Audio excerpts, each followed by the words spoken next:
Sir Jaganmohan Reddy గారు ఎన్నో కేసుల్లో బెయిల్ మీద ఎన్నో సంవత్సరాల నుంచి ఉండడం మనం చూస్తున్నాం సార్. అయితే ఇప్పుడు ఆయన బెయిల్ క్యాన్సెల్ అయ్యే అవకాశం ఉంది. సుప్రీం కోర్ట్ ఆయన బెయిల్‌ని క్యాన్సెల్ చేసే ఛాన్సెస్ కనిపిస్తున్నాయని చెప్పేసి వార్తలు వినిపిస్తున్నాయి సార్. ఈవెన్ ఈడీ, సీబీఐలు కూడా బెయిల్ క్యాన్సెల్ పిటిషన్ సుప్రీం కోర్ట్‌లో ఎయబోతున్నారని చెప్పేసి కూడా అంటున్నారు. మరి పిటిషన్ ఏస్తారా? బెయిల్ క్యాన్సెల్ చేసే అవకాశం ఏమన్నా ఉందా? మళ్ళీ జగన్మోహన్ రెడ్డి గారు జైలుకి వెళ్ళే అవకాశాలు కనిపిస్తున్నాయా సార్?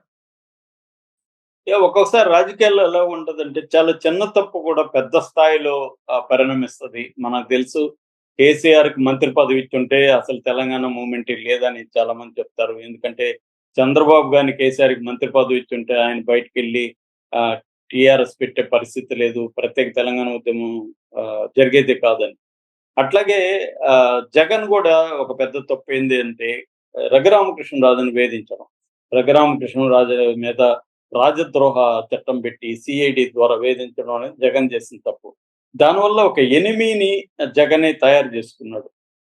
దానివల్ల రఘురామకృష్ణరాజు జగన్ని ఒక రకంగా ఎవరు ఇబ్బంది పెట్టనంతగా పెడుతున్నాడు.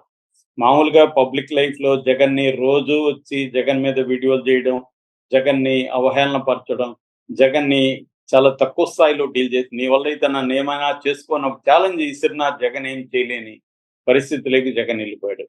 సో ఈ కాంటెక్స్ట్ లో రఘురామకృష్ణరాజు జగన్ కి సంబంధించి 2 పిటిషన్లని సుప్రీంకోర్టులో వేశాడు. యాక్చువల్ గా ముందు హైకోర్టులో వేశాడు. హైకోర్టు అతనికి నీకు సంబంధం ఏంటి ఈ కేసుతో అని కొట్టేసింది. దాంతో ఆయన సుప్రీంకోర్టుకి వేశాడు. సుప్రీంకోర్టు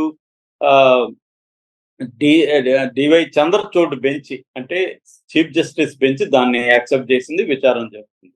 ఆ 2 పిటిషన్లు ఏంటంటే, ఒకటి జగన్ 11 సంవత్సరాలుగా ఈడీ అండ్ సిబిఐ కేసుల్లో దాదాపు 18 కేసుల్లో ఆయన బెయిల్ మీద తిరుగుతున్నాడు. బెయిల్ రద్దు చేయాలి. ఎందుకంటే అతను సాక్షుల్ని బెదిరిస్తున్నాడు. అప్పట్లో అయితే అధికారంలో ఉన్నప్పుడు కాబట్టి అధికారంలో ఉన్నాడు, సాక్షుల్ని బెదిరిస్తున్నాడు, సాక్ష్యాధారాలను తారుమారు చేస్తాడు, కోర్టుకి హాజరు కావట్లేదు, ఈ కేసు ముందుకు పోవట్లేదు. అందుకని బెయిల్ రద్దు చేసి ఆయన కేసుని త్వరగా తీర్చను సుప్రీంకోర్టు ఆమోదించింది. ఎందుకంటే అనేక సార్లు సుప్రీంకోర్టే ప్రజా ప్రతినిధుల మీద ఉన్న కేసుల్ని త్వరితగతిన ముగించాలని హైకోర్టులకి సుప్రీంకోర్టే గైడ్ లైన్స్ పాస్ చేసింది. అలాంటప్పుడు 11 నెలలుగా బెయిల్ మీద ఉండి ఈ కేసులు ముందుకి వెనక్కి వెళ్లకుండా ఉంటే సుప్రీంకోర్టు ఖచ్చితంగా దాని మీద దృష్టి సారించాల్సిన అవసరం అయితే ఉంటది. ఎందుకు జగన్ మీద ఈ 11 ఏళ్లుగా ముందుకు వెనక్కి వెళ్ళలేదంటే కారణం మోడీకి అనుకూలంగా ఉంటే వాళ్లను తను జాగ్రత్తగా కాపాడుకుంటాడు. మోడీకి ఇబ్బందిగా ఎవరైనా ఉంటే వాళ్ళని జైలుకి పంపిస్తాడు. వాళ్ళ మీద ఈడీలు, సిబిఐలు బయటకు వస్తాయి. అయితే జగన్ మీద మోడీకి ఉన్న అండర్స్టాండింగ్ ఏంటంటే, జగన్ కంప్లీట్ ఫ్రీడమ్ ఇస్తే ఇతను ఎదురు తిరగదు. సో సుప్రీం కోర్టులో రఘురామకృష్ణరాజు 2 పిటిషన్లు వేశాడు. ఒకటి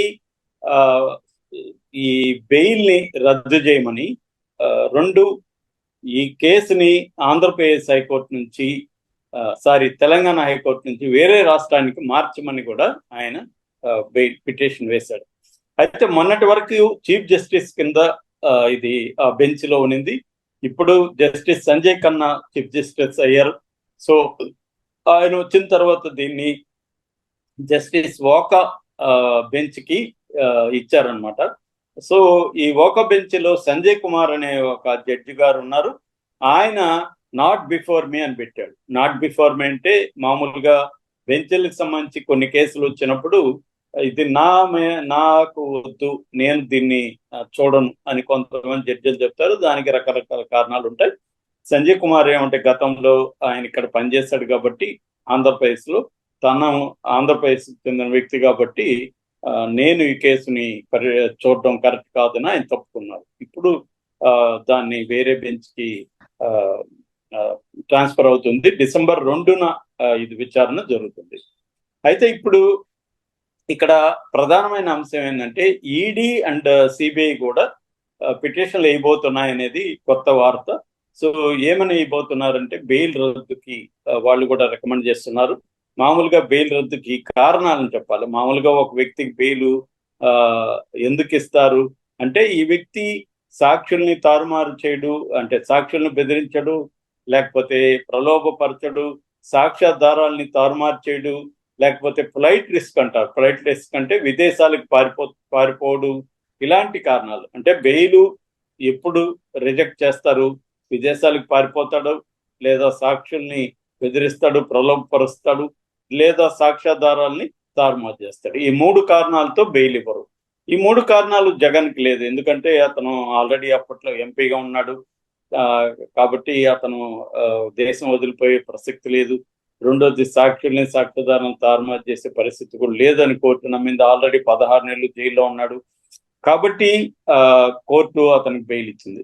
అయితే ఎందుకు ఇన్వెస్టిగేటివ్ ఏజెన్సీలు దీన్ని ముందుకు తీసుకెళ్లి ట్రయల్ కన్నా తీసుకెళ్లాలి, లేదు మా దగ్గర సాక్ష్యాలు లేదని క్లోజర్ పిటిషన్ అంటారు. చాలా సార్లు బీజేపీలో చేరిన ప్రత్యర్థుల మీద ఉన్న కేసుల మీద ఈడీ కానీ సిబిఐ కానీ క్లోజర్ పిటిషన్లు వేసేస్తారు. అంటే మా దగ్గర ఇంకా ఇన్వెస్టిగేట్ చేశాము, ప్రాపర్ ఎవిడెన్స్ కలెక్ట్ చేయలేకపోయినాము అని క్లోజ్ చేసామని అడుగుతారు. క్లోజ్ చేసేస్తాయి కోర్టులు. కానీ జగన్ది క్లోజ్ చేయలేదు, ముందుకు వెళ్ళలేదు. అంటే ఏంటి, జగన్ మీద మోడీకి ఉన్న అండర్స్టాండింగ్ ఏమంటే ఇతను కంప్లీట్ ఫ్రీడమ్ ఇస్తే మనకు దూరం అవుతాడు, మనం జగన్ ని గ్రిప్ లో పెట్టుకోవాలి అని చెప్పి జగన్ మీద కేసుల్ని అలాగే కత్తుల్లాగా జగన్ తల మీద వేలాడి తీసినాయన్నమాట. ఇప్పుడు చంద్రబాబు మీద కూడా అంతే. చంద్రబాబు మీద కూడా కంప్లీట్ కేసులు పక్కకెళ్ళవు. ప్రతి దగ్గర తీసుకుంటే బీజేపీ ఏం చేస్తుందంటే తన మిత్రపక్షాల చెందిన రాజకీయ నాయకుల మీద కేసులు పెడుతుంది. సో అలాగా ఇప్పుడు జగన్ చంద్రబాబు ఫేవర్ చేయాలంటే ఖచ్చితంగా జగన్ బెయిల్ క్యాన్సిల్ చేసి జగన్ ని జైలుకి పంపించాల్సిన అవసరం బీజేపీకి ఉంటుంది. ఇది చంద్రబాబు ఏ మేరకు మోడీని ఒత్తిడి చేయగలడు అనే దాన్ని బట్టి ఆధారపడి ఉంది జగన్ లైఫ్. అంటే చంద్రబాబు పరపతి మోడీ దగ్గర ఎంత ఉంది అనే దాన్ని బట్టి జగన్ జైలుకి వెళ్తాడా వెళ్ళడా అనేది డిసైడ్ అవుతుంది. సుప్రీంకోర్టు ఆమోదించింది. ఎందుకంటే అనేక సార్లు సుప్రీంకోర్టే ప్రజా ప్రతినిధుల మీద ఉన్న కేసుల్ని త్వరితగతిన ముగించాలని హైకోర్టులకి సుప్రీంకోర్టే గైడ్ లైన్స్ పాస్ చేసింది. అలాంటప్పుడు 11 నెలలుగా బెయిల్ మీద ఉండి ఈ కేసులు ముందుకి వెనక్కి వెళ్లకుండా ఉంటే సుప్రీంకోర్టు ఖచ్చితంగా దాని మీద దృష్టి సారించాల్సిన అవసరం అయితే ఉంటది. ఎందుకు జగన్ మీద ఈ 11 ఏళ్లుగా ముందుకు వెనక్కి వెళ్ళలేదంటే కారణం మోడీకి అనుకూలంగా ఉంటే వాళ్లను తను జాగ్రత్తగా కాపాడుకుంటాడు. మోడీకి ఇబ్బందిగా ఎవరైనా ఉంటే వాళ్ళని జైలుకి పంపిస్తాడు. వాళ్ళ మీద ఈడీలు సిబిఐలు బయటకు వస్తాయి. అయితే జగన్ మీద మోడీకి ఉన్న అండర్స్టాండింగ్ ఏంటంటే జగన్ కంప్లీట్ ఫ్రీడమ్ ఇస్తే ఇతను ఎదురు తిరగదు. సో అంటే చంద్రబాబు ప్రజలకి తలెగ్గితే జగన్ జైలుకి వెళ్తాడు, తల ఒగ్గకపోతే జగన్ జైలుకి వెళ్ళడు. ఇది త్వరలోనే మనకి తేలిపోయే అవకాశం అయితే కనిపిస్తూ ఉంది. Thank you so much.